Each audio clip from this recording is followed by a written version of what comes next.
Les Raikage sont toujours super rapides. Ouais, ça doit être ça. Ouais. Il avait anticipé le coup.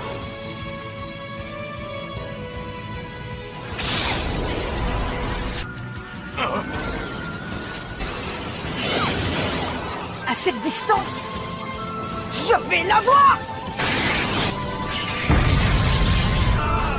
Alors nous sommes dans la 4e grande guerre Shinobi. Nous sommes en guerre. Et Naruto affronte le 3e Raikage, l'un des Shinobi les plus puissants de l'époque. Je vais te briser tes os, je vais te boire ton sang. Le 3e Raikage est réputé comme étant très rapide, très endurant et surtout pour son armure impénétrable. Le 3e Raikage à l'époque avait même affronté Hashibi, le démon à 8 queues. Le 3e Raikage est un shinobi qui avait affronté 10 000 autres shinobi pour protéger ses compagnons. Bref, niveau puissance, le Raikage c'est un titan. Alors Naruto affronte le 3e Raikage.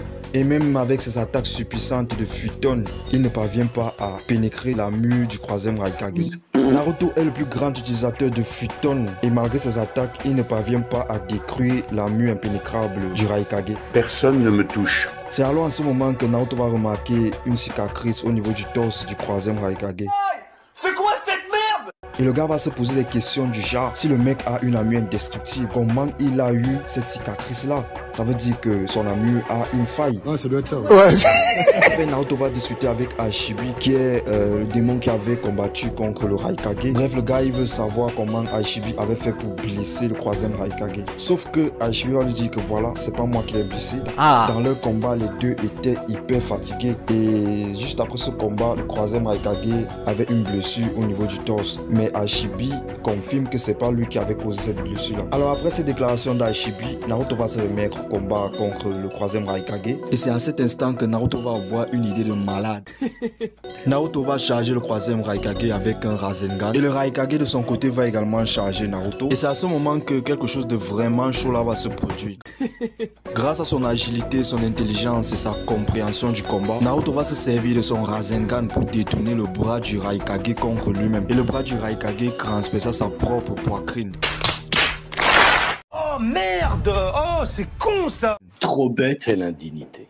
Alors je sais pas si vous comprenez le truc en fait, Naruto il avait compris que les points faibles du Raikage sont en effet ses propres attaques. Donc son plus grand point fort est également son plus grand point faible. C'est un peu comme Itachi avec son Mangekyo Sharingan. Lorsqu'Itachi utilise son Mangekyo Sharingan, il est presque intouchable. Mais c'est ce même Mangekyo Sharingan là qui l'affaiblit et voilà, ça le rend vulnérable. Donc son plus grand point fort est également son plus grand point faible. Ouais, ça doit être ça. Ouais.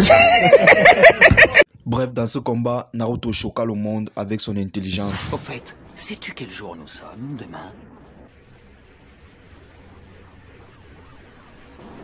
Demain, nous fêtons un anniversaire particulier. Celui de la mort de tes parents.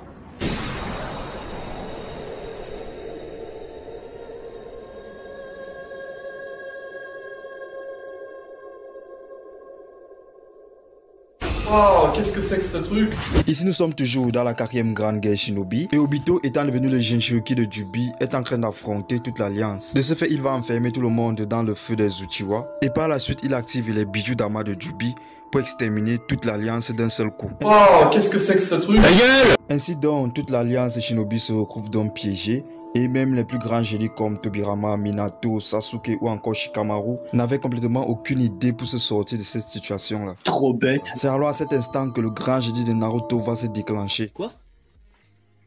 Naruto va dire à Minato que voilà, j'ai un plan, mais bon, je suis pas vraiment sûr que ça va fonctionner, mais ça ne coûte rien d'essayer. Ne t'inquiète pas, ça va bien se passer. Bien se passer, ne t'inquiète pas. Alors le plan de Naruto se déroule en 2 étapes.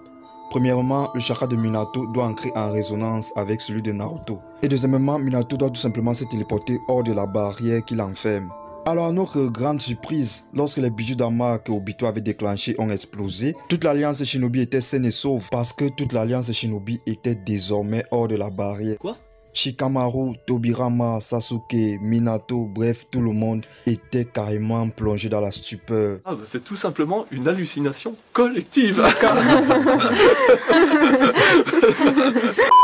le plan de Naruto avait fonctionné. Et ceci s'explique tout simplement au fait que lorsque Minato est ancré en résonance avec Naruto, bref, lorsque le chakra de Minato est ancré en résonance avec celui de Naruto, ce même chakra de Minato est ancré en résonance avec toute l'alliance Shinobi parce que ces ninjas de l'alliance là possédaient également le chakra de Minato à cet instant là. Donc en gros, Minato, Naruto et toute l'alliance Shinobi ne faisaient plus qu'un. Et lorsque Minato s'est téléporté hors de la barrière, il téléporta par la même occasion toute l'alliance Shinobi. Ah. Ouais, ça doit être ça. Ouais.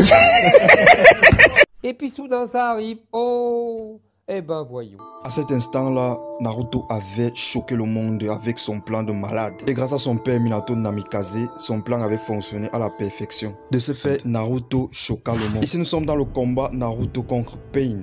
Ici, Naruto affronte Pain. Bref, Naruto affronte les avatars de Pain. Le combat, il est super époustouflant là. Et ce combat est d'ailleurs classé parmi l'un des meilleurs combats de Naruto. Alors dans ce combat, Naruto remarque que toutes les attaques qu'il effectue, il y a un Pain qui les absorbe. Bref, toutes les attaques de ninjutsu qu'il effectue, il y a un Pain là qui les absorbe. Alors une idée va lui venir en tête. Naruto va se laisser volontairement capturer par ce Pain là. Et directement, ce Pain là commence à absorber le chakra de Naruto. Après quelques instants, le Pain se transforme en grenouille de pierre.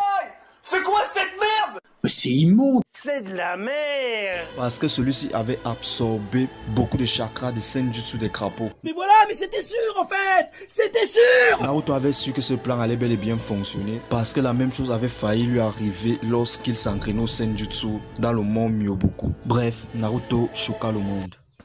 Primo, on ne se moque pas d'un Hokage quand on n'a pas réussi à le devenir soi-même. Mais que fais-tu, Naruto? Et secondo... Ici nous revenons une fois de plus dans la 4e grande guerre Shinobi. Naruto, Sasuke, Minato et Tobirama font face à Obito, Jinchuriki de Jubi. Le combat est rude et franchement Obito est quasiment intouchable. Bref, aucune attaque ne semble vraiment fonctionner contre Obito. Personne ne me touche. C'est en ce moment que Gamakichi, le crapaud invoqué par Naruto, va cracher sur Obito avant de retourner dans son monde. Oh, qu'est-ce que c'est que ce truc? C'est quoi cette merde? C'est de la merde. C'est de la poudre de perlimpinpin. Ouais, ça doit être ça. Ouais. Ouais, c'est marrant.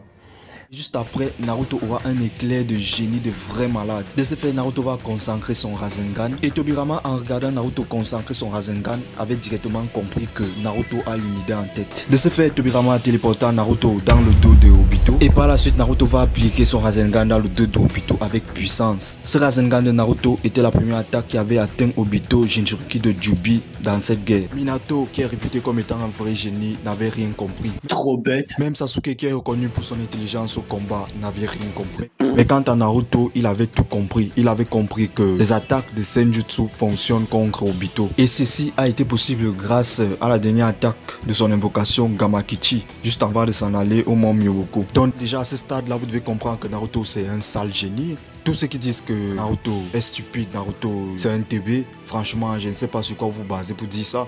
Oui, au début du manga il était vraiment stupide, mais avec le temps il a évolué, c'est devenu un vrai génie du combat. Bref, à cet instant là, c'est clair que Naruto avait choqué le monde.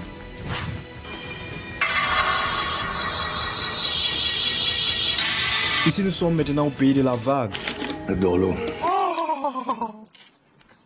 Ah là, on est bien. L'équipe 7 dirigée par Kakashi fait face à Zabuza Momochi, l'un des 7 épéistes de la brume. Zabuza fait donc face à Kakashi qui est réputé comme étant le ninja copieur, l'homme aux 1000 techniques. Bref, à un moment dans le combat, Kakashi se retrouve piégé par Zabuza et suite à cela, Naruto décide de tout faire pour libérer Kakashi. De ce fait, il va élaborer un plan avec Sasuke pour attaquer Zabuza. Zabuza s'en prend alors à Naruto et Sasuke et les blesse, mais cela ne diminue en rien leur détermination. Par la suite donc, Sasuke lance un Shuriken Fuma, Zabuza esquive le Shuriken Fuma, sauf que le Shuriken Fuma en réalité était Naruto. De ce fait, Naruto s'en prend alors à Zabuza et Kakashi fut libéré.